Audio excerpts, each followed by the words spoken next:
चावडी काणकोण हांगा सुभाष कॉम्प्लेक्स याच्या एका फ्लॅटाक उजो लागलो। सकाळ फुडें 6 वरांचेर त्याची फॅमिली जेन्ना न्हिदलेली त्यांनी नोटीस केलें घराक उजो लागलो म्हणून, आनी त्यांनी प्रसंगावधान पळोवन घरांतल्यान भायर सरले तशें आजूबाजूच्या सगळे फ्लॅटांतलीं लोकां भायर काडलीं। फायर ब्रिगेडी आपयली आनी फायर ब्रिगेडी सुमार 2 ते 2.5 तास लागले हो उजो पालोवपाक। ह्या उज्या भितर त्याचे घरांतलें सामान, गोल्ड, फर्निचर, कपडे हे डॅमेज जाल्ले आसा। हो उजो कुलर फुटोन लागलो असो त्याच्या फॅमिलीचो प्राथमीक अंदाज आसा।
सो मॉर्निंग आमकां 6:41 एक कॉल येयलें की तें मडगांव काणकोण मार्केटा चावडी हांगा एक बिल्डिंगे उजो फ्लॅटा उजो लागलो। इमिडियटली आमी टर्न आवट केलो आनी 10-12 मिनटां आमी पावले हांगा। पावते पयलीं आमी 3rd फ्लोराचेर उजो लागलो।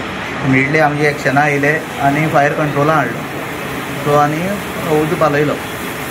कितें लॉस जाला? सो एज पर ओनर आसा जुनेदो फेर्नांडीस तेणी सांगलां की तें गोल्ड आसलेलें तें मेल्ट जालें म्हणून। स्टील तेणी आमकां सारकें डिटेल्स कांयच सांगलें ना तेजे बद्दल। सो लॉस आसलें तेका खूब। एक रूम तेजो फूल हें जाला, डॅमेज जाला।